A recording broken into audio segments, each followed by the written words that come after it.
St. John the Philosopher here. This little guy was born at 25 weeks. He weighed a whopping 1 pound, 6 ounces, and could just about fit in the palm of your hand. He hadn't built up a healthy layer of fat yet, so he looked skinny and fragile, with thin, almost translucent skin. Barely 2/3 the way to being full term, his lungs were underdeveloped, so he had trouble breathing. Nurses rushed him to the neonatal intensive care unit, where they specialized in taking care of premature babies. They attached him to an oxygen machine and laid him in an incubator to keep him warm. He's too young to have developed the strength or coordination to nurse, so they fed him through a tube. Every day, someone cuddled him for a short while, since research has shown that direct human contact is extremely beneficial and has long-lasting positive effects on the child. It took almost 6 months, but eventually he went home, as healthy and happy as any other newborn. Elsewhere, another baby exits the womb before she's fully developed. At 23 weeks, she's barely a pound, much like the boy from the first story, but this time, no nurses take her to the NICU. No oxygen machine, no feeding tube, no warm incubator. No, she's simply put into the soiled utility closet on a cold metal instrument tray. Her lungs are weak, so her cry isn't the powerful wail of your typical newborn, but it's clear enough. The technicians are thankful the closet is so far away from their normal working area, so they don't have to hear it.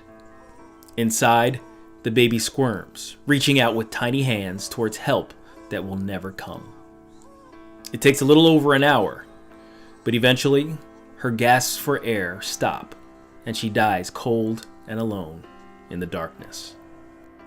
So where is the main point of contrast between these two situations? Why did they end so differently?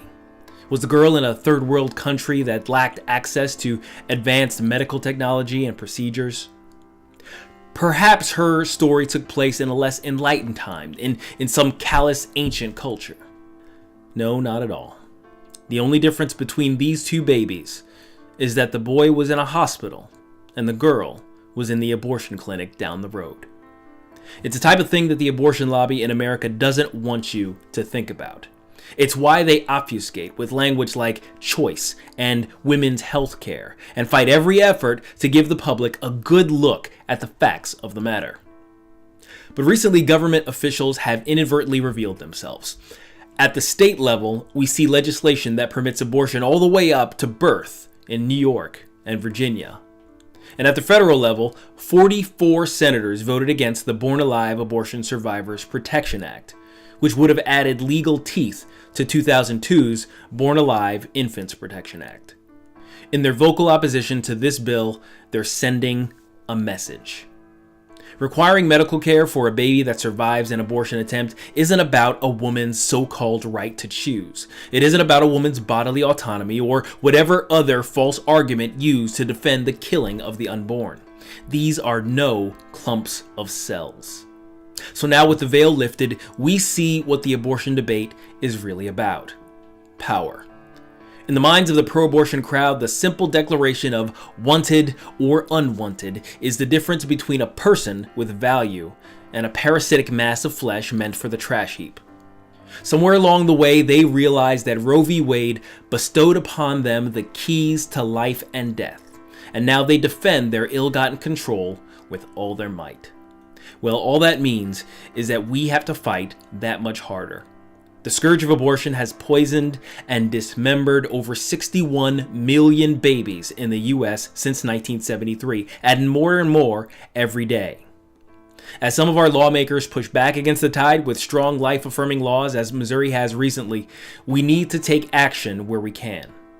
Educate and inform people about the reality inside the womb and the personhood of the unborn. Donate to crisis pregnancy centers and adoption agencies, and give your time and energy to anyone in your life that may be facing a tough situation where abortion is on the table, letting her know that she's not alone and that she has more than one horrific choice. Tell me what you think of this video. What do you think about the recent laws I stated earlier? How can we best fight for life? Discuss in the comments. In the meantime, be sure to like, subscribe, and share for more videos on religion, culture, and politics. That's all for today. This is St. John the Philosopher. Goodbye, God bless, and I'll see you in another video.